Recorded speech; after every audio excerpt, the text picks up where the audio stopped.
Happy anniversary my love. Anniversary to you. কি ব্যাপার, মুখে হাসি নেই, খালি হাতে উইশ করলাম তার জন্য নাকি? আজকে বাবার কথা খুব মনে পড়ছে। মা মারা যাওয়ার পর বাবাই আমার সবকিছু দেখে রাখতো, কিন্তু আমরা পালিয়ে বিয়ে করেছি বলে বাবা আমার মুখটাও দেখতে চায় না, তাই একটু মন খারাপ। মন খারাপ করে লাভ নেই। তুমি যেদিন বুঝতে পারবে যে না আমার মেয়ে ঠিকই করেছে, সেদিন দেখবে ঠিক ঘুরে তোমার কাছে আসবে। যাকগে, তুমি একটু ফ্রেশ হয়ে নাও, আজকে একটু বাইরে খাওয়া দাওয়া করো।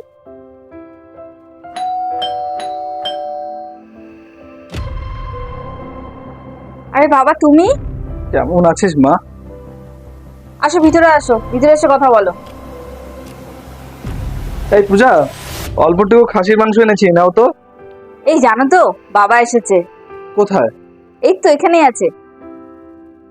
নমস্কার বাবা, আপনি ভালো আছেন তো? আমি তো খুব ভালো আছি। আর যার তোমার মতন জামাই থাকবে, সে সব সময় ভালো থাকবে। আজ আমি তোমার বাড়িতে কিসের জন্য এসেছি তুমি ভালো মতন জানো হয়তো।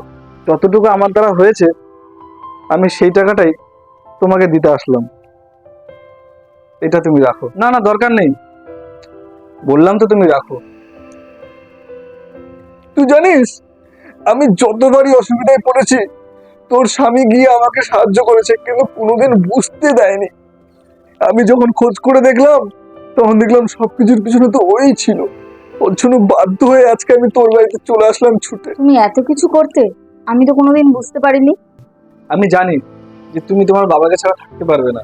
ওর জন্য যখনই তোমার বাবা কোনো একটা অসুবিধায় পড়তো, আমি তার পিছনে থাকতাম।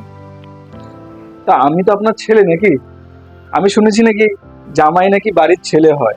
তাহলে আমি ছেলে হিসেবে আমার বাবার জন্য যতটুকু করার দরকার, আমি অতটুকুই করেছি। আমায় ক্ষমা করে দে মা, আমি ভুল করেছিলাম। আপনি এত নিজেকে ছোট মনে করবেন না। সত্যি, আর সকালবেলায় আমি আপনার মেয়েকে বলছিলাম যে বাবা যখন নিজের ভুলটা বুঝতে হবে, তখন ঠিক আসবে। আর সত্যি সত্যি বিকাল হতে হতে আপনি চলে আসবেন।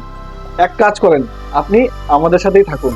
আসল কথা, আমারও তো কেউ নেই, আমি তো অনাথ। তাহলে এখন থেকে আমি নিজে একটা বাবাও পেয়ে যাবো, ফ্যামিলিটা আমাদের কমপ্লিট হয়ে যাবে। হ্যাঁ বাবা, এখন থেকে তুমি আমাদের সাথেই থাকবে, তোমাকে আর বাড়ি যেতে হবে না। সত্যি, কে বলেছে জামাই নিজের ছেলে হয় না? তুমি তার প্রমাণ দিয়ে দিলে। ঠিক আছে, আজ থেকে তাহলে আমি তোমাদের সাথেই থাকবো। আসল কথা, আমারও তো আর আগে পিছে কেউ নেই। কে বলেছে জামাই নিজের ঘরের ছেলে হয় না? আশা করি বন্ধুরা ভিডিওর মাধ্যমে আপনাদের বোঝাতে পেরেছি। ভিডিওটা ভালো লাগলে অবশ্যই একটা লাইক করে ভিডিওটাকে শেয়ার করে দিয়েন।